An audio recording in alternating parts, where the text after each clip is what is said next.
सौभाग्य की बात है हम सबके लिए कि प्रकांड विद्वान और प्रख्यात गीता वार्मक प्रेरक चिंतक परम आदरणीय आचार्य आनंद सुब्रमण्यम शास्त्री जी हमारे मध्य अपना उद्बोधन देने के लिए प्रस्तुत हुए हैं। और इस क्रम में मैं गुरु जी का सबसे पहले हार्दिक स्वागत और अभिनंदन करता हूँ कि उन्होंने हमारे प्रार्थना को स्वीकार किया और अपने बहुमूल्य समय से कुछ समय निकालकर हम लोगों को देने का कष्ट किया। यहाँ पर आए सभी अतिथियों का भी मैं हृदय से आभार व्यक्त करता हूँ कि इतनी संख्या में आकर के लगभग पूरे हॉल को भर करके उन्होंने इस कार्यक्रम को सफल बनाने के लिए अपना संकल्प प्रदर्शित किया। क्योंकि हमारे यहाँ परंपरा है कि कोई भी शुभ कार्य प्रारंभ करने के पहले दीप प्रज्वलन किया जाता है। अतः समय अधिक न नष्ट करते हुए क्योंकि ये समय बहुत संक्षिप्त है, मैं थोड़ा सा इस कार्यक्रम के विषय में ये बताना चाहता हूँ कि गुरु जी ने जो आज 3 भागों में इस कार्यक्रम को चुना है 23, 25 और 27 सितंबर को। आज का विषय है जीवन क्या है और जीवन का उद्देश्य क्या है। इसके बाद 25 तारीख को जो विषय है उसमें उसका मुख्य टॉपिक है प्रोफेशनल एक्सीलेंस कैसे प्राप्त किया जाए अपने व्यावहारिक जीवन में। और तीसरे दिन का टॉपिक है प्रोफेशनल एक्सीलेंस के मानदंड क्या है। तो आज जीवन क्या है और जीवन का उद्देश्य क्या है और होना चाहिए, इस पर गुरु जी का उद्बोधन प्रारंभ हो। इससे पहले अपनी सनातन परंपरा को ध्यान में रखते हुए दीप प्रज्वलन के लिए मैं निम्नलिखित या अमूक लोगों को निमंत्रित करता हूँ। हमारे हॉस्पिटल के chairman doctor VD Tiwari,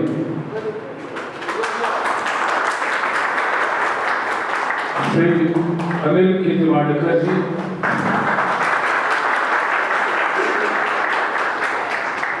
doctor Vibha Sahay, doctor Chitrotpala ji एवं डॉक्टर केसी गुप्ता जी।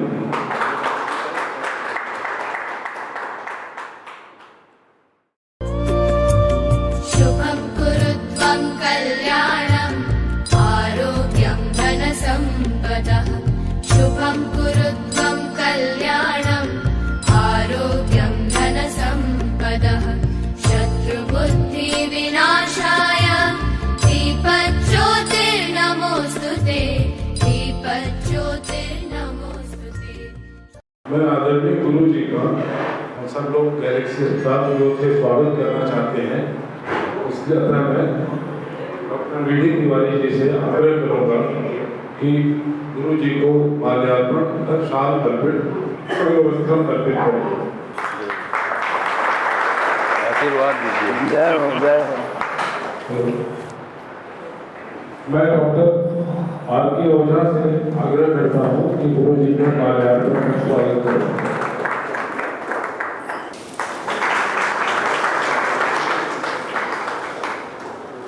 मैं डॉक्टर संजय मेहता से भी आग्रह करता हूँ कि गुरु जी का माल्यार्पण में स्वागत करें।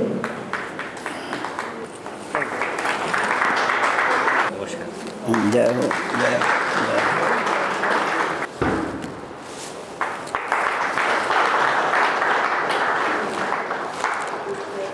एक विस्तार में देते हुए मैं डॉक्टर विश्वेश्वर तिवारी जी से निवेदन करता हूँ कि वो गुरु जी के विषय में और इस कार्यक्रम के विषय में थोड़ा संक्षेप में करें। गुरु जी को सादर प्रणाम। आपने हम लोगों का अनुभव सुना, उसके लिए बहुत बहुत धन्यवाद। और आप सभी लोग जो यहाँ उपस्थित हैं महानुभाव, आप सभी लोगों का बहुत बहुत स्वागत। गुरु जी का परिचय ऐसे हुआ कि हमारे यहाँ डॉक्टर संजय पांडे साहब हैं कार्डियोलॉजिस्ट। उन्होंने एक बार, आज उनको आना था इनफैक्ट उन्हीं को संचालन करना था, लेकिन अभी वो खाली नहीं हो पाए अपने ओपनिंग से। तो उन्होंने एक दिन कई वर्ष पहले गुरु जी के प्रोग्राम के बारे में कंसल्टेंट ग्रुप पे डाला कि ऐसा ऐसा एक प्रोग्राम है, ऑनलाइन प्रोग्राम। तो बस हम उस प्रोग्राम के तहत जुड़ गए, गुरु जी से प्रोग्राम अटेंड करने लग गया ऑनलाइन, और हमें बहुत आनंद मिला। गुरु जी से आत्मीयता भी हुई, गुरु जी के बारे में पता चला कि आज के आप लोग बेंगलोर के रहने वाले हैं, आपके पिताजी भी यहाँ बनारस में आए हुए थे बहुत साल पहले, और पिछले 50 वर्ष से गुरु जी बनारस में ही लगभग रहे। अब बेंगलोर, क्योंकि सब बच्चे लोग वहाँ रहते हैं, तो शिफ्ट हो गए हैं। आपको जान के हाल होगा कि गुरु जी का जन्म बनारस में हुआ, इनके पुत्र आए साथ में, इनका भी जन्म बनारस में हुआ। और आपने जीवन में एक ही कार्य किया, गीता अध्ययन और गीता का प्रचार प्रसार, सबको गीता के बारे में जानकारी पहुंचा, जो कि बहुत ही आनंददायक है। हमको तो बहुत ही आनंद आया, और उस आनंद का रसपान आप सभी श्रोतागण करें, इसी के लिए ये प्रोग्राम बनाया गया। और आज का जो ये 3 दिन का कार्यक्रम है, वो जो हरि जी ने अभी आपको बताया है कि how to achieve excellence in your profession, जो कि within the demand of the day. आज का जो विषय है कि जीवन क्या है, और जीवन का उद्देश्य या एम क्या है। तो जीवन तो है, पैदा होने से जो हम चलना चालू करते हैं, वो चलना मरने के मृत्यु होने पर खत्म हो जाता, वो जो रास्ता है। जीवन की यात्रा ऐसे ही है, ऐसे ही सामान्यतया माना जाता है, लेकिन सनातन धर्म के हिसाब से तो न जाने कब से ये यात्रा चल रही है। जब से ये ब्रह्मांड है, जब से भगवान ने इसको बनाया, तब से हम सब चर अचर सब प्रकार के प्राणी बस चल रहे हैं। और जो हम लोगों को बताया गया वो एम ये है कि जहाँ से चले थे वहीं पुनः पहुँचे, उन तक पहुँचे, ऐसा हम लोगों को बताया गया। तो अब उसके लिए तो जानना होगा कैसे चले, तो जीवन को जानना और जीवन के चाल को जानना और इस यात्रा को सुखद पूर्वक करना बिना जाने कैसे चलेंगे। भाई न्यूरोसर्जरी करेंगे तो न्यूरोसर्जरी जानना होगा, आप सीए का कार्य करते हैं तो उसको जानना होगा, तो बच्चे को ही तो जानना पड़ेगा ना कि जीवन क्या है। तो छोटे छोटे कोर्स होते हैं, कक्षा 1 का कोर्स, कक्षा 2 का कोर्स, बीए का कोर्स, बीएससी का कोर्स, एमबीबीएस, एमएस, एमसीएच का कोर्स, फिर ये जीवन का कोर्स। फुल कोर्स कर लिया, लेकिन ये जीवन का कोर्स अगर नहीं किया तो फिर मजा नहीं आएगा, बेमजा हो जाएगा। तो ये आप जो जीवन का कोर्स है, हम सब ये जाने और बढ़िया से जिए, इसी के लिए आज का दिन समर्पित है। आप लोग गुरु जी से आगे बढ़ाने जाने और इससे आपको लाभ हो, ऐसी प्रभु आगे बढ़ाएं, आप सब आगे बढ़ाएं। बहुत बहुत धन्यवाद।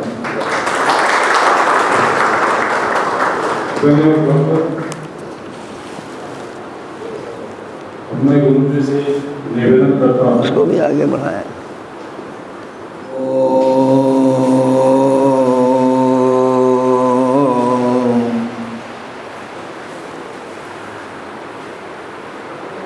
अभी थोड़ी देर पहले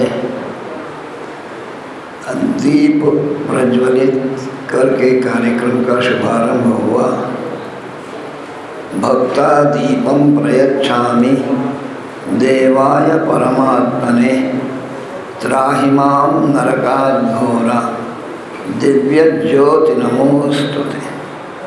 ईश्वरी प्रिये गृहाणत्वं सर्वसौख्यंच देहि मे सर्व पाप प्रशमनी सर्व पुण्य विवर्धिनी। ये दीप की स्तुति। आप सबके पुण्य में वृद्धि हो, सबके पाप का शमन हो, सबको आरोग्य प्राप्त हो। दीप जो है वो प्रत्यक्ष ब्रह्म कहा गया। अगर अखंड दीप घर में जले तो शांति रहती है। दीप यानी सत्य, दीप यानी आत्मा। अगर घर में शांति चाहते हैं तो नित्य अखंड न भी हो तो प्रातः और सायंकाल एक याम यानी 3-3 घंटे घी और तिल के तेल का दीप जलाएं। इससे बहुत लाभ होगा, कलह नहीं होगा, शांति रहेगी। आज का ये कार्यक्रम है 3 दिवसीय ये कार्यशाला है और मुझे बहुत संतोष है कि देरी से ही सही लेकिन हम लोग दुरुस्त हैं और दुरुस्त होकर के कार्यक्रम को प्रारंभ कर रहे हैं। आज का हमारा विषय है जीवन क्या है। आप में से किसी से मैं चाहूँगा कि कोई एक माताओं की ओर से और एक पुरुषों की ओर से, हमारे डॉक्टर बंधुओं की ओर से, कि वे अपने कॉन्सेप्ट को क्लियर करें एक वाक्य में। जीवन क्या है? Definition of life. What is life?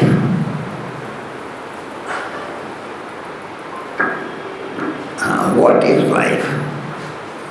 What is the definition of life? आइए माताओं में से कोई बोलिए और आप डॉक्टरों में से कोई बोलिए। डॉक्टर साहब, जो भी विदाउट जो आपकी समझ है, आप लोग सब वैज्ञानिक हैं, डॉक्टर हैं, प्रबुद्ध हैं, तो आपकी जो अवधारणा है, whatever your concept is there about life, you kindly tell me. I shall proceed further. बोला था उनको माइक, हैंड माइक दिया जाए। अंतर्गत आज तक डेफिनेशन ऑफ लाइफ तय नहीं हो सकती। कौन जीवित है ये आज तक किसी को नहीं मालूम। जीवन की क्या क्या मानदंड है, किसको हम जीवित कहते हैं, इस बात का कोई निर्णय नहीं हो सकता है। मैंने इसके ऊपर खुद भी चिंतन किया, कई लोगों के आर्टिकल्स भी पढ़ने की कोशिश की। एक नोबेल लॉरिएट है श्रोडिंगर, उन्होंने 1950 के करीब एक आर्टिकल लिखा था कि व्हाट इज लाइफ। कहीं कुछ निर्णय पे नहीं पहुंच सके। ये आज तक की स्थिति है कि कौन जीवित है यही नहीं मालूम, बाकी तो प्रभु जाने। कुछ कहिए, निसंकोच कहिए। प्रणाम गुरु जी। मेरे हिसाब से जीवन जो है एक चेतना है, कर्म भूमि है, कर्म ही जीवन है हमारे हिसाब से। जब तक चेतना है तब तक हम जीवित हैं, और जब तक जीवित तो चेतना जीवन है। कर्म तो अभिव्यक्ति हुआ, चेतना जीवन है, ये उद्दिष्ट हुआ। ये दिस इज यानी कॉन्शियसनेस इज लाइफ। क्या आप लोग इस परिभाषा से अधिकांश लोग सहमत हैं? कॉन्शियसनेस इज लाइफ, चेतनता जीवन है। जो भी गतिविधियां चल रही हैं वो एक चेतना के कारण चल रही हैं। हमारे हाथ पैर आँख शरीर मन बुद्धि ये सब कैसे फंक्शन कर रहे हैं, वो एक चेतन शक्ति के से फंक्शन कर रही हैं। ठीक है, ये कुछ ठीक लग रहा है आप लोगों को? हम लोगों में से चेतना निकल जाती है तो हम मृत हो जाते हैं। जब तक चेतना बनी हुई है हम जीवित हैं। जो मनुष्य को जीवित रखने वाली शक्ति है, चेतना है, कॉन्शियसनेस है, वही लाइफ है। ठीक हुआ ना? अब श्री कृष्ण जी कहते हैं गीता में, जीवनम सर्वभूतेषु, मैं जीवन हूँ सारे, I am the life in all beings, जड़ और चेतन दोनों। The visible world is seen in 2 dimensions, one is static and another is conscious। एक जड़ है और एक चेतन है। ये संपूर्ण चराचर जगत जो है जड़ चेतन अवस्थाओं में दृष्टिगोचर होता है। और इन दोनों अवस्थाओं में श्री कृष्ण जी महाराज कहते हैं कि जीवनम सर्वभूतेषु, जड़ हो या चेतन हो, यानी life is all pervading, life is everywhere, there is nothing lifeless, life is scattered all around. तो इसको अच्छी तरह हम लोग समझ लें। जैसे अभी हमारे पूर्व वक्ता विद्वान ने कहा कि सब स्पष्ट नहीं, हर चीज़ स्पष्ट है। हम समझना चाहें तो सब स्पष्ट है, हम नहीं समझना चाहें तो कुछ भी स्पष्ट नहीं है। ऐसा कुछ नहीं है जो बताया न गया हो, क्योंकि आदमी इतना पुराना है, इतना पुराना है, इतना पुराना है कि अनुसंधान के चरम बिंदु पर पहुंच चुका है। लॉ स्टेज में पहुंच गया है। कोई भी जब सर्च शुरू होता है तो हाइपोथेसिस होता है, फिर उस हाइपोथेसिस पर थ्योरी बिल्ड होती है, फिर वो थ्योरी को लेबोरेटरी में एक्सपेरिमेंट करते हैं, फिर जब एक्सपेरिमेंट सफल होता है तो उसको अप्लाई करते हैं, और जब अप्लाई सफल हो जाता है तो लॉ बन जाता है। This is the course of research, है कि नहीं है?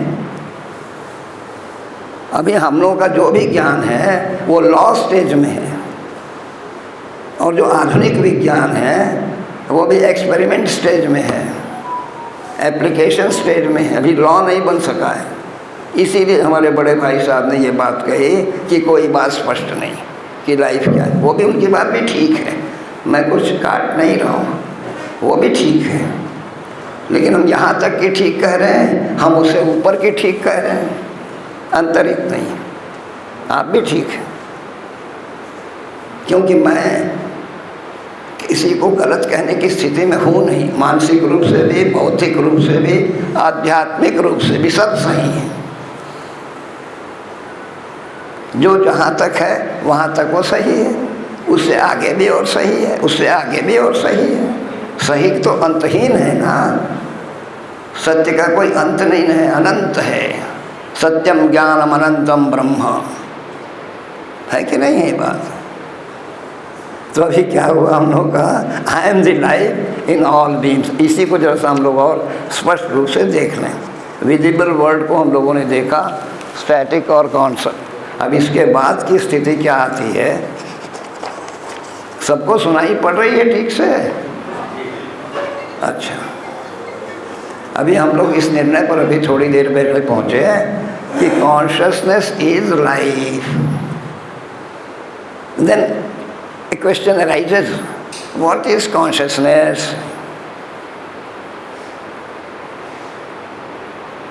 Consciousness is lifeline of all beings। ये जीवन रेखा है समस्त भूत समुदायों की, हम सब की, प्राणियों की, वनस्पतियों की, धरती की, सबकी लाइफलाइन है कॉन्शियसनेस।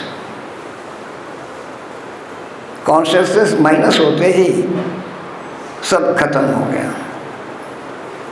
प्रारंभिक भी कॉन्शियसनेस से ही हुआ सृष्टि का। तो कौन क्या कहते हैं? Consciousness is life line of all beings. What is consciousness? Life line. And what is life line? Energy is the life line of all conscious beings. सब कुछ कैसे चल रहा है? एनर्जी से चल रहा है। ये सब कैसे फंक्शन कर रहे हैं? एनर्जी से फंक्शन कर रहे हैं। हम कैसे फंक्शन कर रहे हैं? एनर्जी से फंक्शन कर रहे हैं। अगर एनर्जी ना हो, ऊर्जा ना हो, तो ख़त्म है मामला। तो कॉन्शियसनेस क्या है? वो एक्चुअली इट इज़ एनर्जी। भाई बार बार रिचार्ज करना पड़ता है ना। अगर एनर्जी ना हो तो कोई गैजेट काम करेगा? अगर हमारे अंदर ही एनर्जी ना हो तो काम करेंगे हम? तो एनर्जी का सेंटर क्या है हमारा? अब ऐसे देखा जाए वैज्ञानिक दृष्टि से भी, ये संपूर्ण चराचर जगत, the whole of this visible world is composition of energy and matter. कोई मैटर ऐसा नहीं है जिसमें एनर्जी न हो, कोई एनर्जी ऐसा नहीं है जिसने किसी मैटर का आश्रय न लिया हो। Is it? आप लोगों को ये मंजूर है जो बात मैं कह रहा हूँ? कोई पदार्थ ऐसा नहीं है जिसमें ऊर्जा न हो, और कोई ऊर्जा ऐसी नहीं है, नेकेड ऊर्जा नहीं उपलब्ध है। ऊर्जा जब भी है किसी माध्यम से आती है, हमको किसी मीडियम चाहिए ऊर्जा। जैसे इलेक्ट्रिक वायर में फ्लो कर रहा है, नेकेड ऊर्जा को आप फ्लो नहीं करा सकते, उसको कोई सब्सटेंस चाहिए। ऊर्जा तो नेकेड है अपने में, लेकिन उसको उपयोगी बनाने के लिए उसको कोई सब्सटेंस चाहिए, उसी के माध्यम से वो फ्लो करेगा, ऊर्जा जब भी फ्लो करेगी। तो इसलिए दोनों विजिबल वर्ल्ड में एनर्जी और मैटर, ये कंपोजिशन है हमारे विजिबल वर्ल्ड का। अब सेंटर ऑफ एनर्जी कहाँ है? हम लोग अपने बारे में बात कर रहे हैं, तो हमारे जीवन के जो लाइफ है, एनर्जी है, ये फिज़िकल 3 प्रकार की बॉडियाँ हैं। Physical body, subtle body and causal body. We have 3 bodies. तो हमारा जो फिज़िकल बॉडी है, इसका ऊर्जा का सेंटर है हार्ट। हमारा यहाँ से चल रहा है सब। हार्ट कमज़ोर हो गया तो ऊर्जा कमज़ोर हो रही है, ऊर्जा का बैटरी डाउन हो रहा है। इसीलिए सबसे ज़्यादा पेशेंट्स जो हैं, कैंसर सब बाद में है, सबसे ज़्यादा खतरा हार्ट के ऊपर है। क्योंकि हम लोग हार्ट को मजबूत करने वाली दिनचर्या को नहीं जी रहे हैं, हम लोग ब्रेन को मजबूत करने वाली दिनचर्या को जी रहे हैं। हार्ट यदि मजबूत रहेगा तो हमारा ब्रेन भी काम करता रहेगा, क्योंकि ब्रेन को जिंदा भी हार्ट ही रखता है कि नहीं है? अगर हार्ट डिप हो जाए तो थोड़ी देर में ब्रेन भी काम करना बंद कर देता है। तो ऊर्जा का केंद्र कहाँ है? हम प्योर मेटीरियलिस्टिक व्यू पॉइंट से बात कर रहे हैं, यहाँ अध्यात्म भी नहीं है कुछ भी, यहाँ भौतिक दृष्टि से देखा जा रहा है सब कुछ। इसलिए ऐसा आप लोगों ने, स्वामी जी आ गए, शास्त्री जी आ गए, कुछ थोप दिए हमारे ऊपर। एक्सेप्टेंस है, इम्पोजिशन नहीं है। ट्रुथ जो है इम्पोज नहीं किया जा सकता, ट्रुथ एक्सेप्ट किया जा सकता है। तो हम जो भी रख रहे हैं वो आपको एक्सेप्ट होना चाहिए। मैं इम्पोज नहीं कर रहा हूँ और न करूँगा। अगर एक्सेप्ट नहीं, विज्ञान के बिना ज्ञान में नहीं जा सकते। तो विज्ञान क्या है? रीजनिंग ही विज्ञान है। तो इस प्रकार से अभी हम लोग कहाँ आए कि सेंटर ऑफ एनर्जी क्या हम लोगों ने पहचाना? वो पहचाना कि हार्ट हमारे सेंटर ऑफ एनर्जी है। हम लोगों को बाकी सब शरीर के इंद्रियों पर ज़्यादा न ध्यान दे करके अपने हार्ट को ठीक रखने के लिए टाइम टेबल अपना बनाना चाहिए। आहार विहार, चलना फिरना, घूमना, पढ़ना, लिखना, एंटरटेनमेंट, जो कुछ भी हम जी रहे हैं उसको हार्ट ओरिएंटेड करके जीना होगा। इसमें हार्ट को मजबूत कर रहा है कि नहीं कर रहा है। हम जो देख रहे हैं एंटरटेनमेंट हार्ट को कमज़ोर करने वाला, खाली हिंसा हिंसा हिंसा। हम जो आहार ले रहे हैं राजसी और तामसी, वो हार्ट को कमज़ोर करने वाला। आप सोच के देखिए अपने अंदर। मैं आलोचना कुछ नहीं कर रहा हूँ, जो वस्तु स्थिति है आपके सामने रख रहा हूँ कि भाई हम कैसे जी रहे हैं। हम दूसरों के बारे में तो बहुत जान रहे हैं, बहुत आलोचना करते हैं, भाई अपने अंदर भी तो हम झाँकें जरा कि हम कैसे जी रहे हैं कि हमको इतनी बीमारियों के लिए तो कोई जी नहीं रहा है। तो जब बीमारी के लिए हम, जब बीमारी आ कहाँ से रही, बाहर से कहीं से आ नहीं रही, हमारे ही अविवेक से, हमारी दिनचर्या में मैनेजमेंट ऑफ टाइम के गड़बड़ाने से, हमारे आहार विहार के गड़बड़ाने से हमको कुछ बीमारी होती है। लेकिन आयुर्वेद कहता है कि बीमारी जो है वो शरीर को शुद्ध करने के लिए आता है। इसीलिए आयुर्वेद को चिकित्सा विज्ञान नहीं कहा जाता है, आयु की वृद्धि करने वाला विज्ञान। आयुर्वेद चिकित्सा पद्धति नहीं तो बना दिया इन लोगों ने। आयुर्वेद वस्तुतः हमारी आयु को बढ़ाने वाला है।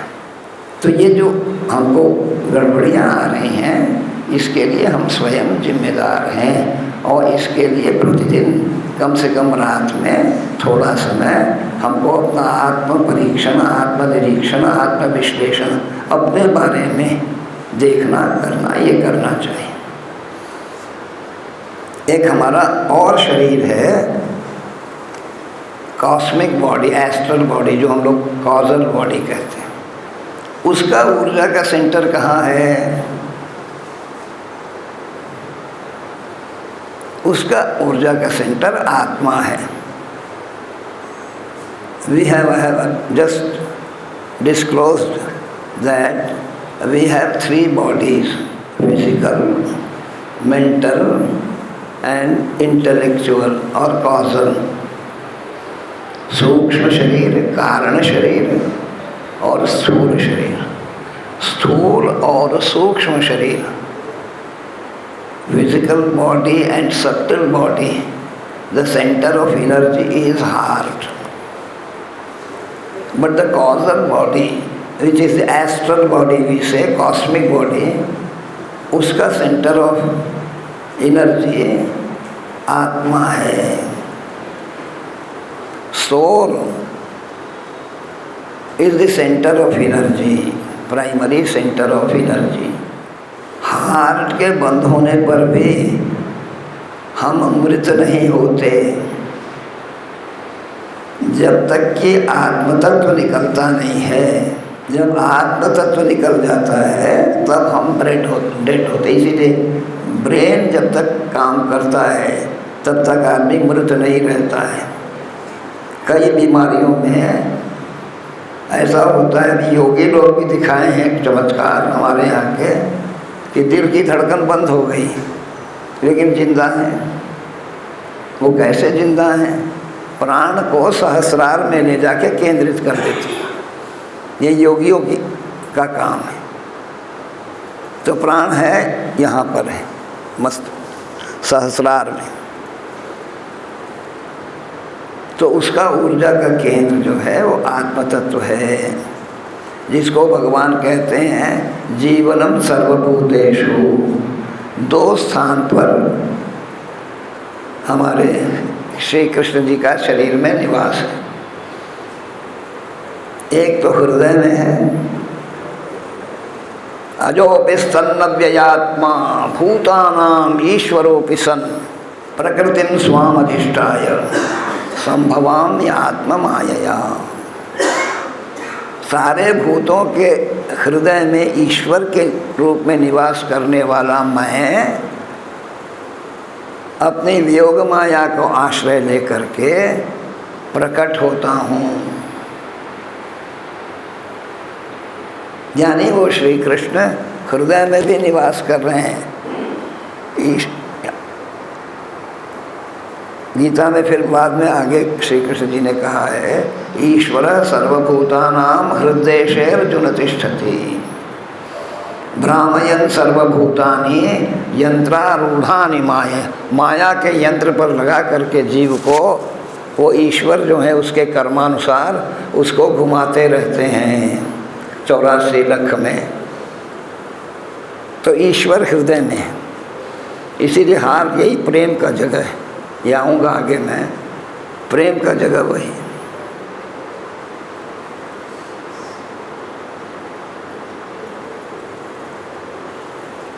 और श्री कृष्ण कहाँ हैं? श्री कृष्ण आत्म तत्व में है, ऊर्जा दे रहे, वहाँ ऊर्जा रूप में है, वहाँ रूप नहीं है, लेकिन ईश्वर में रूप है। आत्म तत्व जो है वो नेकेड ऊर्जा है, बंधी हुई है शरीर के अंदर, शरीर में कैद है, बंधन में है, उसको कोई रूप नहीं है। ये शरीर ही उसका रूप है, मन ही रूप है, बुद्धि ही रूप है, आत्मा का अपना रूप नहीं है कुछ। ना आत्मा ये कहते कि पाप करो, ना ये कहते कि पुण्य करो। आत्मा निरपेक्ष है, उसका काम सिर्फ ऊर्जा देना है। जैसे अभी सूर्य की रोशनी फैली हुई है, अब सूर्य भगवान ये थोड़ी कह रहे हैं कि तुम पाप करो कि पुण्य करो। ये हमारा विवेक है कि हम पाप करें या पुण्य करें। सूर्य तो रोशनी दे रहे हैं, ऊर्जा दे रहे हैं। हम प्रकाश का उपयोग कैसे करते हैं ये हमारे ऊपर निर्भर, it depends on us how we use the energy. Positive use is there and negative use is there in our hands. Therefore we get punishment for our bad usage of energy and we get rewards for good use of our energy. If we make good use of our energy, हमको उसका लाभ मिलेगा, और यदि हम bad use करेंगे अपनी energy का, शक्ति का, तो उसका दंड मिलेगा। ये ईश्वर यही करते हैं, न्यायाधीश हैं। वो भी अच्छा करो बुरा करो ये कुछ नहीं कर रहे हैं, वो रिकॉर्ड रख रहे हैं। उनके दूत हैं चित्रगुप्त, मुंशी जी। वो एक एक क्षण का नोटिंग ले रहे हैं आपके, ध्यान रखिए। Nothing is left. एक एक क्षण का हमारे शारीरिक क्रियाओं का, मानसिक क्रियाओं का, यानी हमारे विचार नोट हो रहे हैं, हमारे कर्म नोट हो रहे हैं, हमारा बिहेवियर नोट हो रहा है, हमारा जो उपभोग है वो नोट हो रहा है। वो इंडिविजुअल कंप्यूटराइज्ड है सब, वो कोई करोड़ नहीं हो रहा है, ऑटोमेटिक नोटिंग हो रहा है, रिकॉर्डिंग हो रहा है। उसी के आधार पर न्याय होता है। That is the basis of justice. How anyone has born in A rich family and why anyone has born in a poor family, what is the cause of it? तो उसमें कहते हैं कर्म ही कारण है। तो कर्म का रिकॉर्ड जो रखता है वही न्याय करता है कि क्या आगे होना है। अपनी ओर से भगवान कुछ देते नहीं, कुछ लेते। ना दत्ते कस्यचित् पापम न चैव सुकृतं विभु। न किसी के पाप को ग्रहण करते हैं भगवान, न किसी के पुण्य को ग्रहण करते हैं।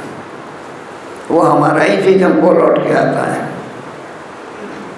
इसलिए कहते हैं कि समर्पित कर दो, ऐसा कहा जाता है। क्यों? अपना बोझ हल्का करने के लिए और फिर दोबारा उसको न दोहराने के लिए। अगर हम कुछ गलत कर बैठे तो उसको कहते हैं कि भगवान को समर्पित कर दो। इसका अर्थ है गलती करते रहो, समर्पित करते रहो, गलती करते रहो, समर्पित करते रहो, पाप करते रहो, गंगा नहाते रहो, गंगा नहाते रहो, पाप करते रहो। गंगा जी कोई पाप करने का लाइसेंस दे रही हैं कि गंगा से नहाते रहिए, पाप धोते रहिए, फिर जाते रहिए, फिर गड़बड़ करते रहे। फिर शरीर डुबाने से थोड़े कोई पाप धोता है, मन को डुबाने से। मन तो डूबता नहीं, क्योंकि मन तो अपवित्र है। गंगा में अपवित्र चीज़ नहीं घुलती है। गंगा में जो पवित्र होगा वही जाएगा।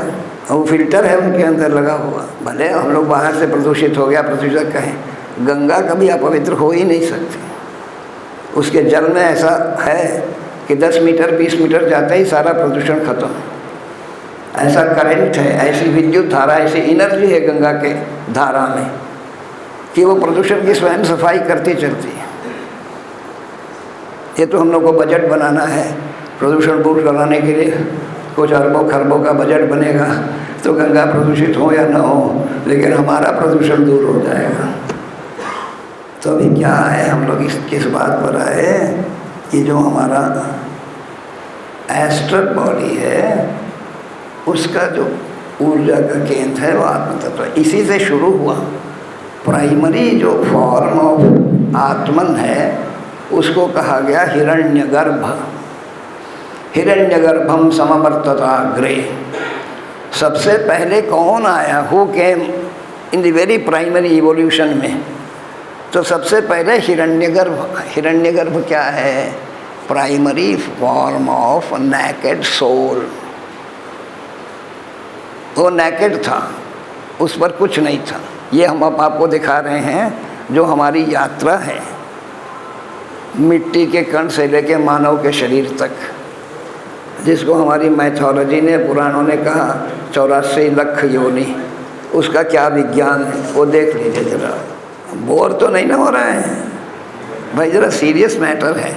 जो प्योर बुद्धिजीवी होगा ना उसको बहुत अच्छा लगेगा, क्योंकि प्योर बुद्धिजीवी कुछ नया नया जानना चाहता है, और जो नया नया जानना चाहता है वही प्योर बुद्धिजीवी है। जो इज़्म का शिकार हो गया तो ख़त्म हो गया। किसी भी बुद्धिजीवी को इज़्म का शिकार नहीं होना चाहिए।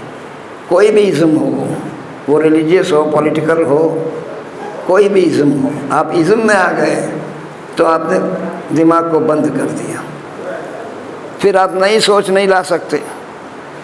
You can not think a new. आप कंडीशनड हो गए, तो कंडीशनड मत होइए, खोज को जारी रखिए।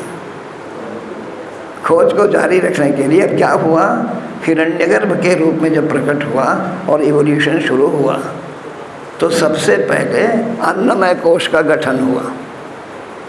ये अन्नमय कोश का काम क्या है?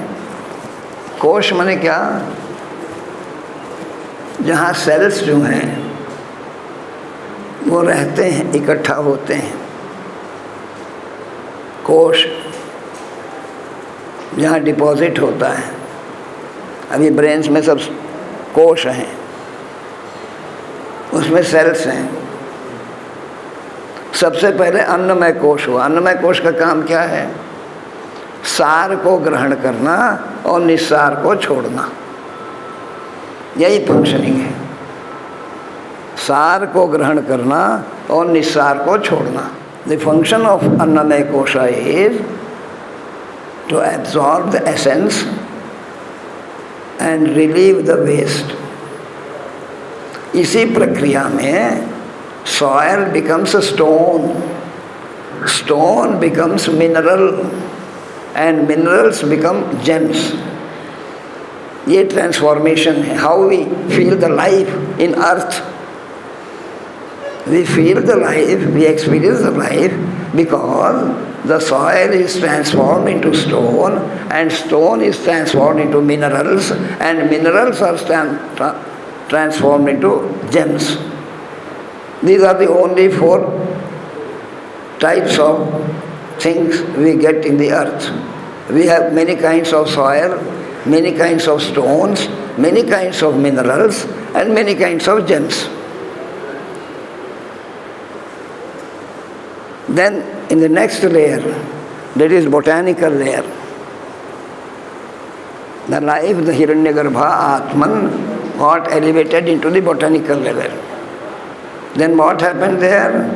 There 2 koshas were developed, Annamaya kosha and Pranamaya kosha. क्या कुछ सुनाई नहीं पड़ रहा है?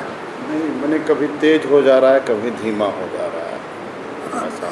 हम कुछ बोल भी रहे हैं धीमे। नहीं, आपका ठीक है, कुछ माइक का है। नहीं, माइक का कैसे होगा, वो तो जड़ है। वो तो जो हम खोलेंगे वही ब्रॉडकास्ट कर। बैठे, ब्रीदिंग स्टार्ट हो गया, प्राण आ गया। जैसे ही वनस्पति हुआ, प्राणमय कोश आया, डेवलप हुआ उसके ऊपर, आत्मा हिरण्यगर्भ के ऊपर 2 कोशों का गठन हो गया। वृक्ष सांस लेते हैं, हम कैसे फील करते हैं लाइफ वृक्षों में? ग्रोथ है, ये ग्रो हो रहा है तो लाइफ है, तब ग्रो हो रहा है। अर्थ में लाइफ है, कैसे वो ट्रांसफॉर्म हो रहा है। फिर इसके बाद क्या हुआ? जीव की अवस्था आई, एनिमल लेयर, जूलॉजिकल लेवल। वो जूलॉजिकल लेयर में क्या आया? मनोमय कोश आ गया, मन आ गया। पेड़ों में मन नहीं होता, पृथ्वी में मन नहीं है, लेकिन सारे पशु पक्षी प्राणी में सब में मन है। मन है तो क्या है? संवेदना है। मन का क्या काम है? मन है तब हम संवेदनशील हैं। ये आप जो सुन रहे हैं, ये मन के माध्यम से आपके बुद्धि में जा रहा है। और जिसका मन यहाँ नहीं होगा, उसके कान में भले मेरी आवाज़ जा रही हो, वो बुद्धि में नहीं जाएगा। जो कुछ बुद्धि में जाना है वो वया मन जाता है।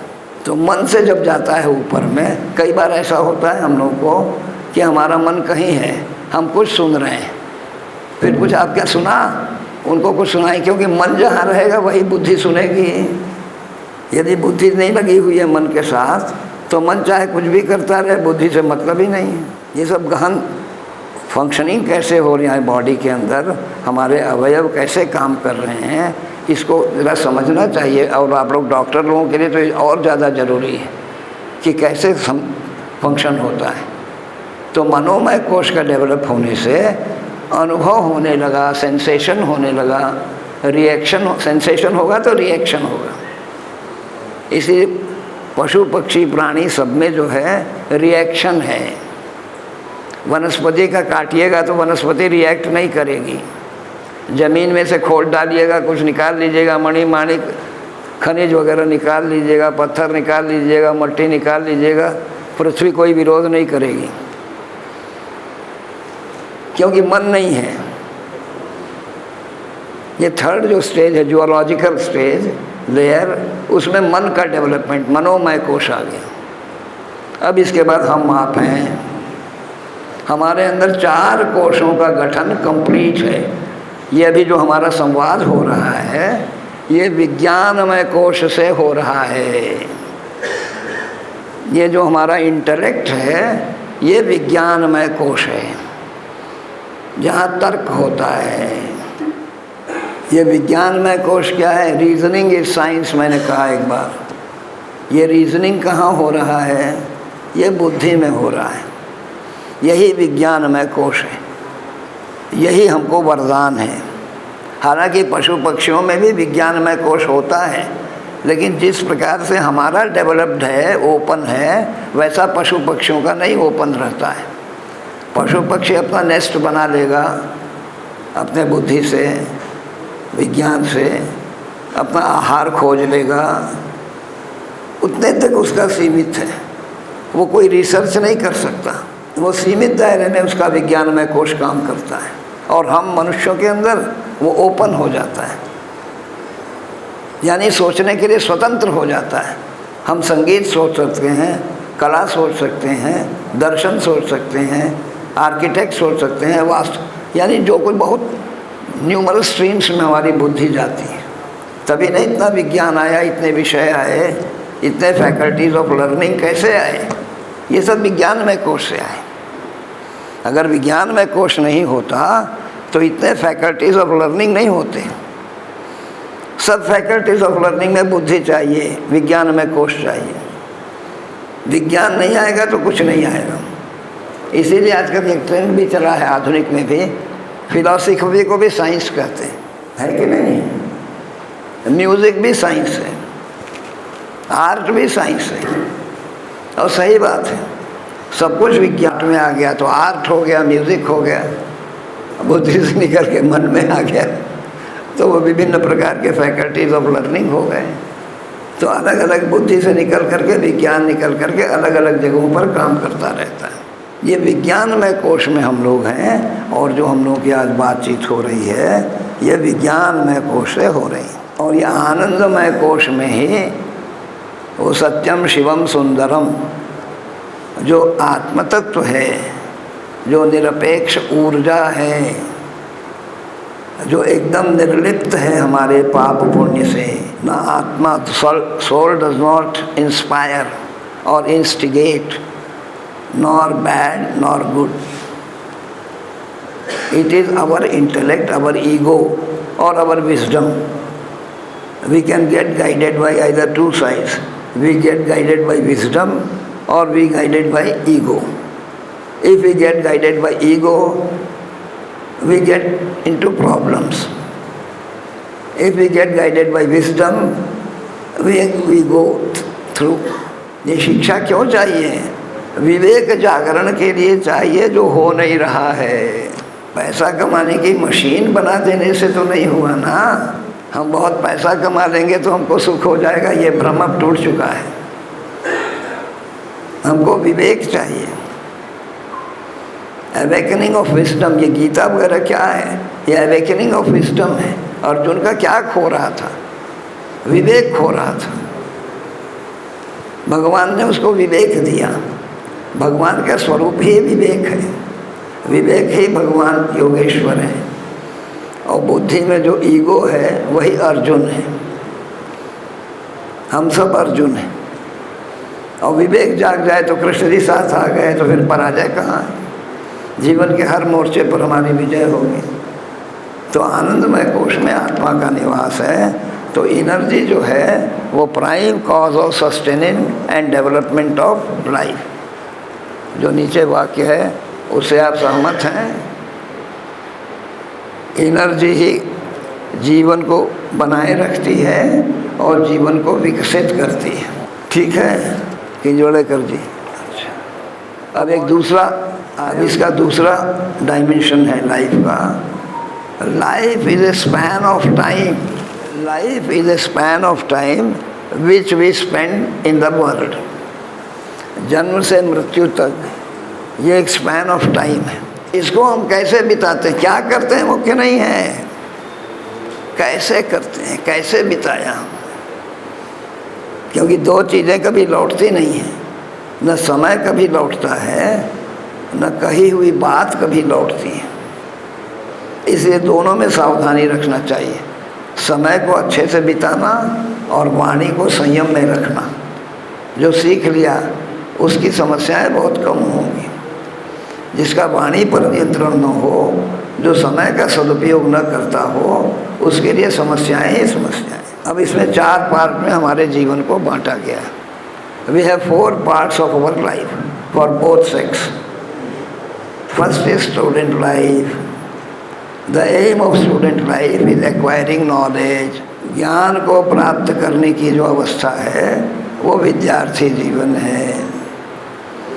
और हमारे यहाँ कैसे है? अब इसके बाद क्या है? फैमिली लाइफ है। इसके 2 आयाम हैं, फैमिली लाइफ और प्रोफेशनल लाइफ। फैमिली लाइफ में क्या है? Shouldering the responsibilities, that is the aim. Agree करते हैं आप लोग? फैमिली लाइफ का क्या है? हम लोगों को रिस्पॉन्सिबिलिटीज़ को शोल्डर करना है। अगर वो रिस्पॉन्सिबिलिटीज़ हम शोल्डर करते हैं तो हम सफल हैं। अगर नहीं करते हैं या नहीं कर पाते हैं तो असफल हैं। इसीलिए मैं 3 बातों को रखता हूँ: करना, होना और रहना। जो करना चाहिए वो किया जाएगा, तो जो होना चाहिए वो होगा। और जब जो होना चाहिए वो होगा तो जो रहना चाहिए वो रहेगा। अब रहना क्या है? अधिकार। होना क्या है? दायित्व का निर्वाह। और करना क्या है? कर्तव्य कर्म। अगर हम ड्यूटी कॉन्शियस हो जाएं और ड्यूटी ठीक से हो जाए हमारी, तो रिस्पॉन्सिबिलिटी अपने आप ही फुलफिल हो जाएगी। और रिस्पॉन्सिबिलिटी, अब हम पिता हैं तो पिता का कर्तव्य कि हमने ठीक से कर लिया तो पिता का दायित्व निर्वाह हो जाएगा। हमने अपने जीवन में ये अनुभव किया है और दायित्व निर्वाह हो जाएगा तो पिता का अधिकार सुरक्षित रहेगा। हमने कोई धन संचय नहीं किया है। एक इंच ज़मीन सारे भूमंडल पर हमारा नहीं है, नथिंग इज, कुछ नहीं है। लेकिन हमारे बच्चे, हमारे पोते ऐसे लगे रहते हैं कि कुछ पूछिए मत। क्यों? पैसा जुटाने से बच्चा सेवा करेंगे? जितने पैसे वाले अधिकांश लोगों के बच्चे तो कहीं के कहीं है, कहीं के कहीं है, ये वृद्धाश्रम में पड़े हुए हैं। सोच लीजिए आप। हमने पैसा कमाने पर ध्यान भी नहीं दिया और उसका इन लोगों को कोई दुख नहीं है। हमारी पत्नी तो और गऊ हैं, उनको कुछ उसका चिंता ही नहीं, लेकिन सब काम हुआ ही, कहीं से पिछड़े नहीं हैं, सब जगह से। अगर आप ठीक सत्य पर चलते हैं, सिद्धांत पर चलते हैं, तो आपको उठाने के लिए स्वयं नारायण खड़े हैं, दिव्य शक्तियाँ खड़ी हैं आपको उठाने के लिए। हम उस ढंग से जी तो सके हैं, हम तो ईगो में जीते हैं ना, विजडम में नहीं जीते हैं। विजडम में जीना सीखना है। तो क्या हुआ, अभी हम लोगों का फैमिली लाइफ में क्या है, एक्वायरिंग नॉलेज है, पेरेंट्स का सेवा करना, पत्नी बच्चों का भरण पोषण करना, उनको एक कंफर्टेबल स्टे देना, फूड देना, उनको क्लोथिंग देना, बच्चों के एजुकेशन को ध्यान में रखना, ये सब रिस्पॉन्सिबिलिटीज़ हैं फैमिली लाइफ की। इसका ऐसा नहीं है कि उसी के लिए आपको तमाम बेईमानी। कई लोग कहते हैं अरे भाई मेडिकल पढ़ाना है, अरे भाई इंजीनियरिंग इतना लाख लगेगा, उतना लाख लगेगा, ईमानदारी के कमाई से तो हो नहीं सकता। अरे ये बिल्कुल होगा, बिना डोनेशन के एडमिशन होगा आपके बच्चे का। अगर आप नाजायज़ नहीं कमा रहे हैं तो इतना मेरिटेड निकलेगा कि उसका अपने आप हो जाएगा, आपको डोनेशन देना ही नहीं पड़ेगा। और ईमानदारी से भी आदमी अमीर बन सकता है।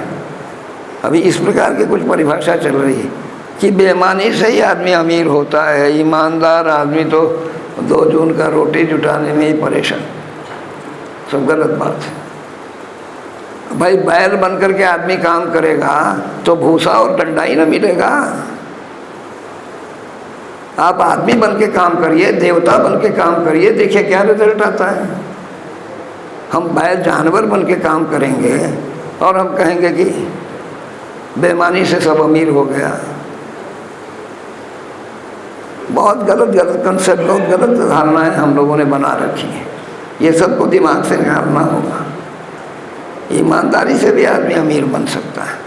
हमने देखा है, अभी हमारा बहुत समय बिहार में गुजरा है, हमने देखा है कि हमारे पास अफसर आते थे जो बहुत ईमानदार थे और बेईमान भी आते थे। तो मैंने ये देखा कि बेईमान अफसर हमेशा ईमानदार अफसर से कर्ज लेता था, ईमानदार अफसर हमेशा कर्ज देता था बेईमान को। बेईमान लोग हमेशा स्कैरसिटी में रहते हैं। इल अर्नड इल स्पेंट, ये कहावत नहीं है। गलत कमाएंगे तो गलत रास्ते पर जाएगा, ये अनुभव किया हुआ इस प्रकार से। और सोशल फिर क्या होता है प्रोफेशनल लाइफ में, कल हम लोगों का पूरा नहीं, परसों ज़रूर अटेंड करिएगा, कम से कम इतने लोग जो आ जाएं, क्योंकि आज जो थीम है how to achieve excellence in professional life, उसका टॉपिक कल परसों बुधवार के दिन है। कैसे प्रोफेशन को परफॉर्म करना है, क्या इम्पोर्टेंस है प्रोफेशन की लाइफ में, इसको मैं पूरे सबूतों के साथ, तर्क के साथ आप सबके सामने प्रस्तुत करूँगा।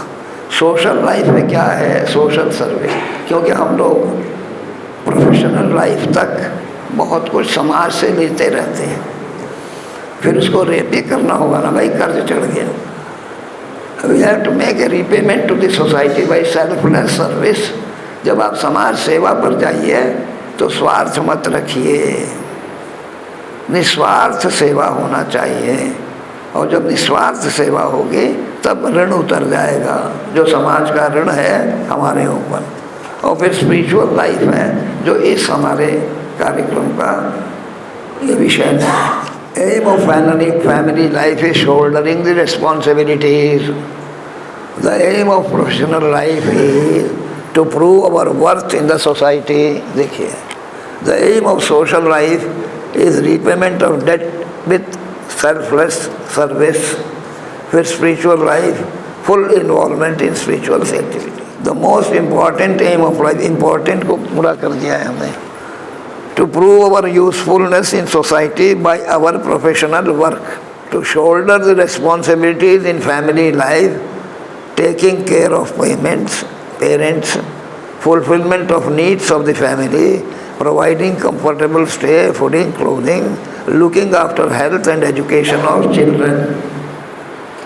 बच्चों के शिक्षा और स्वास्थ्य को ध्यान रख करके उनको नरिश करना, ये हो गया।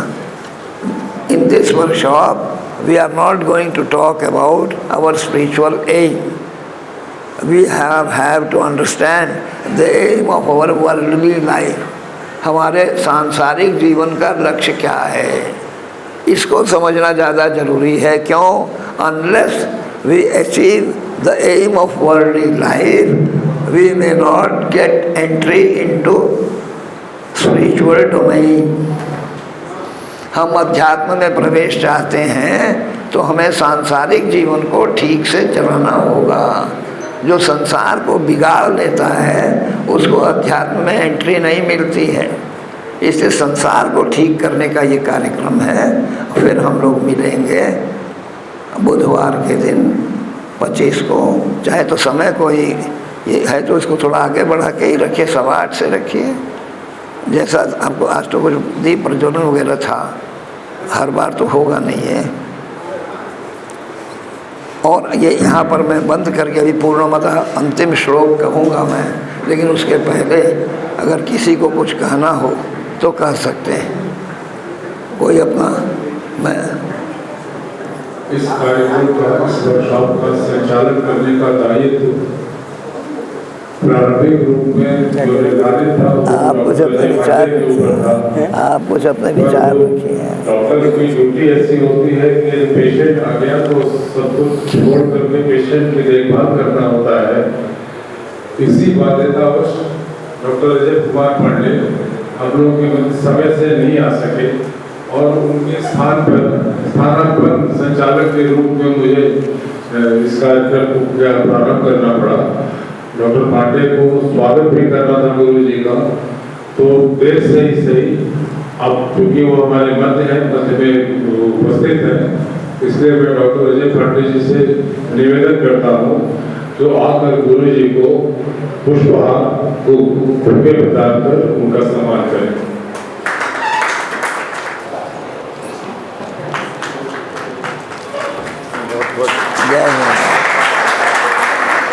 सबसे निवेदन है कि आचार्य को अंगवस्त्र प्रदान करें।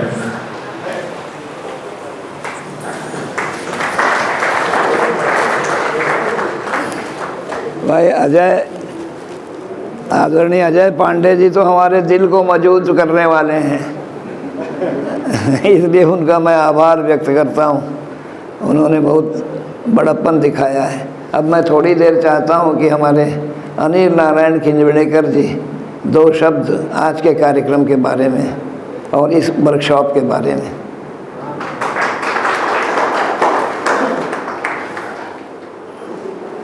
गुरु जी को सादर चरण पर और उपस्थित सभी लोगों को सादर प्रणाम।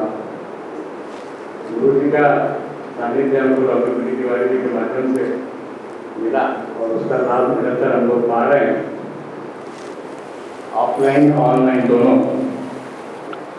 आज का जो वर्कशॉप का पहला दिन था बहुत ही अच्छा रहा।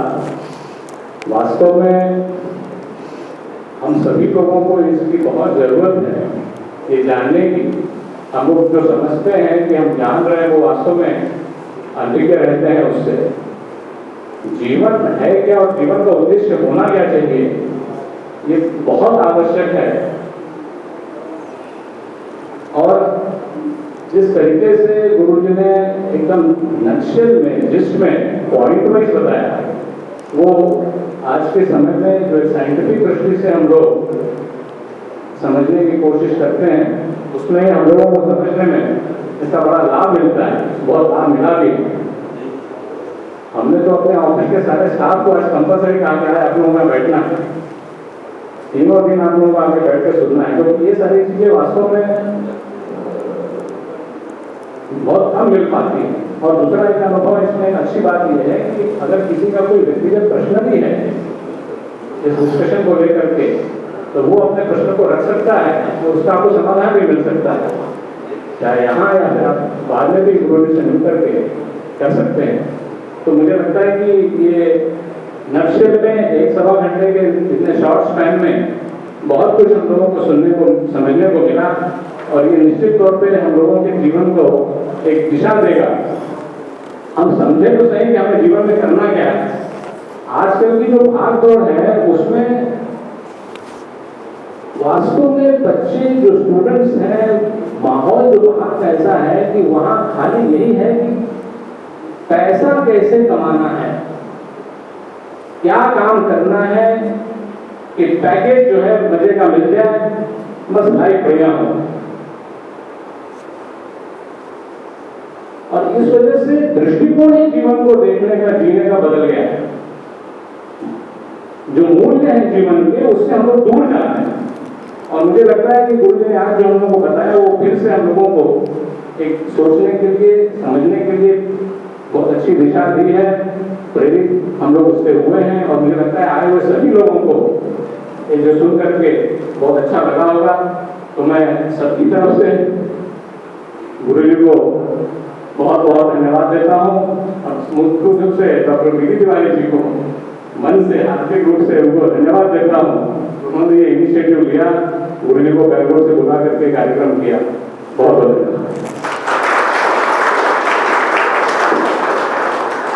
धन्यवाद।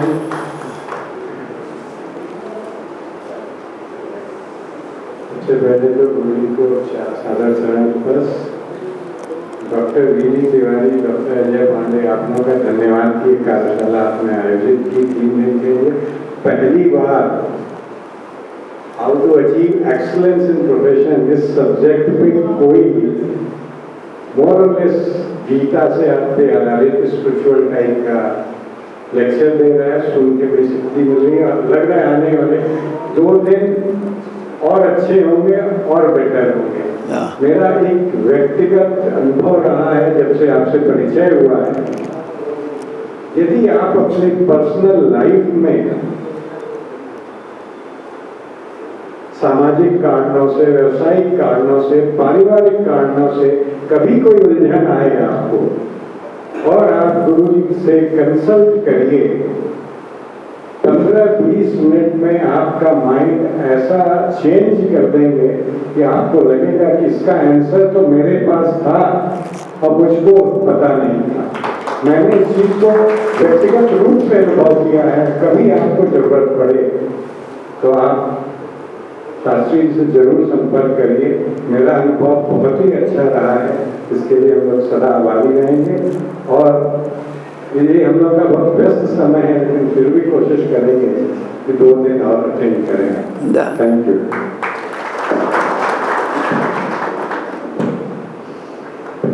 आप सभी की जानकारी के लिए, आप सतीश जैन जी, आप लोगों ने सुना होगा कुछ दिन पहले रामायण वाला कार्यक्रम हुआ था YouTube में, अजंता राजा, तो उसके ऑर्गेनाइजर यही लोग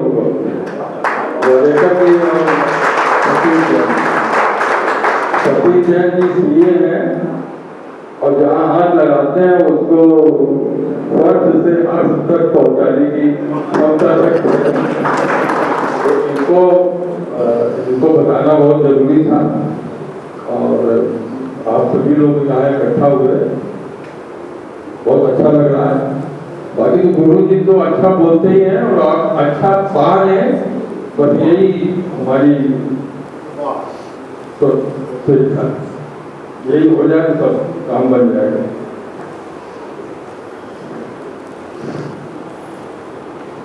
गुरु जी के संबोधन के बाद शंका समाधान के लिए कुछ समय गुरु जी सभी श्रोताओं को देते हैं, सभी सुधीजनों को देते हैं। मैं सभी सुधीजनों श्रोतागणों से निवेदन करता हूँ कि उनके मन में कोई भी शंका है, कोई भी प्रश्न है, तो उसको निसंकोच गुरु जी के सामने रखें। गुरु जी उसका उत्तर अवश्य देंगे और वो संतुष्ट भी होंगे। अगर उनको किसी कारण संकोचवश कहने में कुछ झिझक लग रही है तो वो लिख करके भी दे सकते हैं और गुरु जी के समक्ष वो उनकी चिट्ठी जो नोट है वो रख दिया जाए, गुरु जी उसका भी समाधान करें।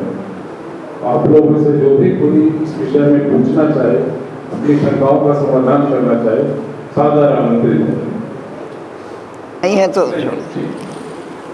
मैं समझता हूँ कि सब लोग संतुष्ट हैं। हाँ। और कुछ भी पूछने के लिए शेष नहीं बचा है। आगे 2 दिन की और कार्यशाला है, उसमें आपको बहुत कुछ सीखने समझने को मिलेगा। क्योंकि जब मैं गुरु जी का कोर्स अटेंड नहीं किया था तो कुछ 10 शास्त्र मैंने भी पढ़ा था। इसके अलावा क्योंकि साइंस का विद्यार्थी रहा हूँ तो फिजिकल साइंसेस में ज़्यादा इंटरेस्ट रहता था। बैंक में काम किया तो थोड़ा कमर्शियल चीज़ों को भी सीखने का मौका मिला। ऐसा लगता था कि मैं तो सब कुछ जानता हूँ और मेरे सामने कोई कुछ नहीं जानता है। फिर भी एक तड़प रहती थी कि कुछ कहीं न कहीं छूट रहा है। जब गुरु जी के सानिध्य में आया तो मुझे समझ में आ गया कि मुझे तो कुछ भी नहीं आ गया। मैं तो इस यात्रा का आरंभिक पथिक बनने चला हूँ अभी, तो अभी बहुत लंबी दूरी तय करनी है और हमें विश्वास है कि गुरु जी के मार्गदर्शन में सानिध्य में हम कुछ प्रगति कर लेंगे अपने आत्मिक यात्रा के प्रति। अब क्योंकि किसी के लिए कुछ प्रश्न का समाधान के लिए कोई इशू नहीं बचा है तो मैं गुरु जी से निवेदन करूंगा कि वो अपना पूर्ण नियम संपन्न करें और कार्यक्रम को विराम दें।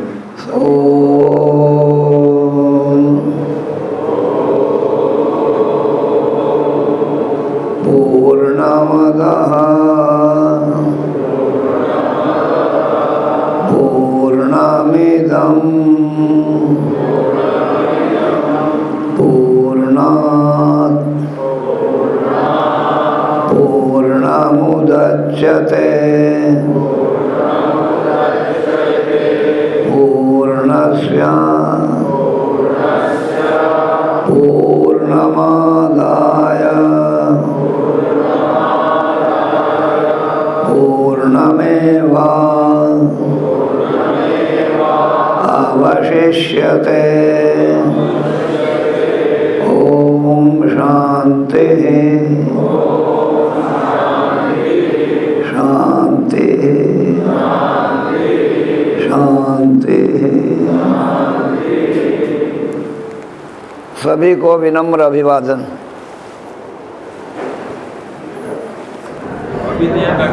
तुम्हारे साथ पत्नी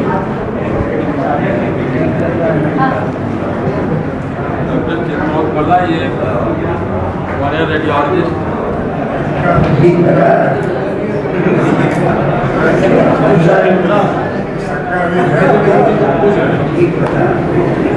आनंद आया। शंका रहने दीजिए। Doctor Rajiv Kumar plastic surgeon vice chairman K Pathak साहब हैं और ये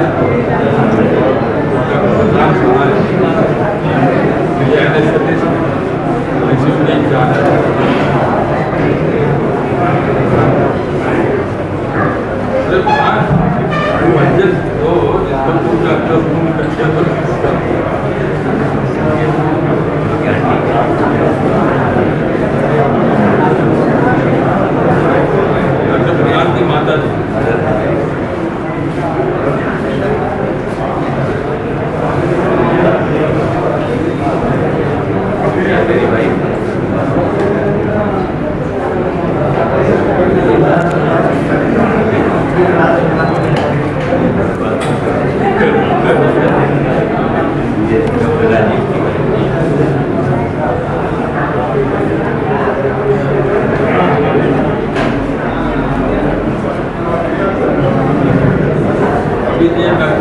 तुम्हारे साथ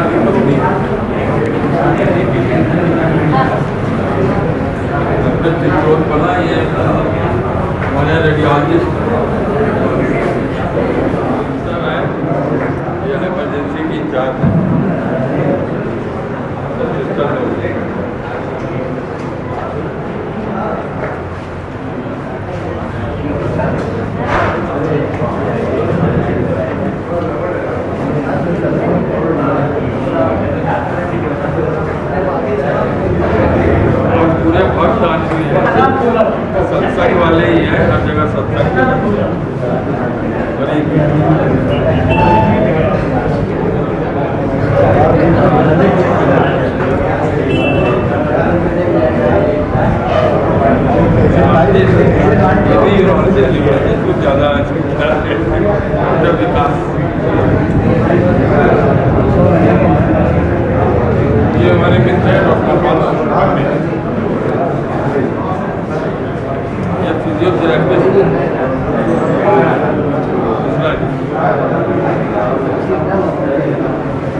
काम यही थे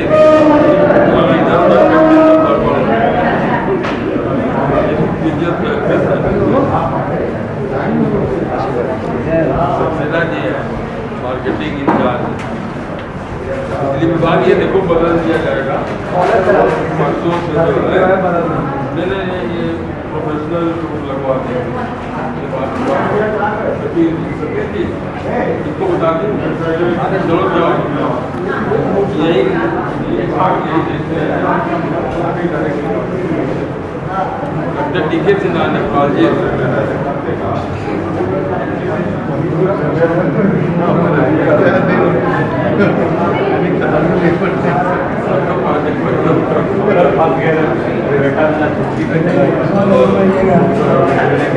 अजय जी हैं अजय सिंह हाँ मैं देर सवेर आता हूँ अजय सिंह अपने भारी कलाकार नहीं आज तो व्यस्तता के कारण नहीं आ सके लेकिन अब आगे रहेगा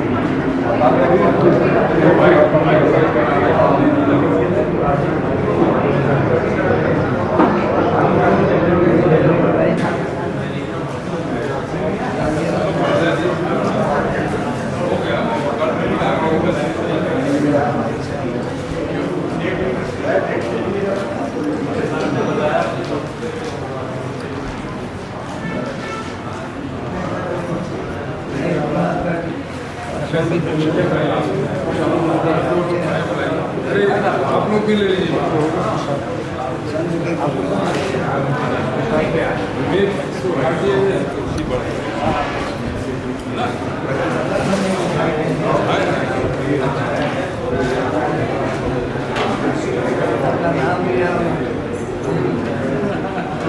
तुम ले लिए लो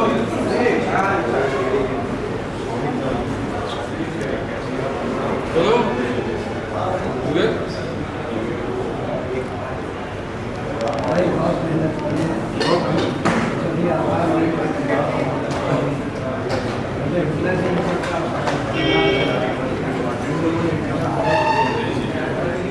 अपने हाथ से सब लोगों ने अपना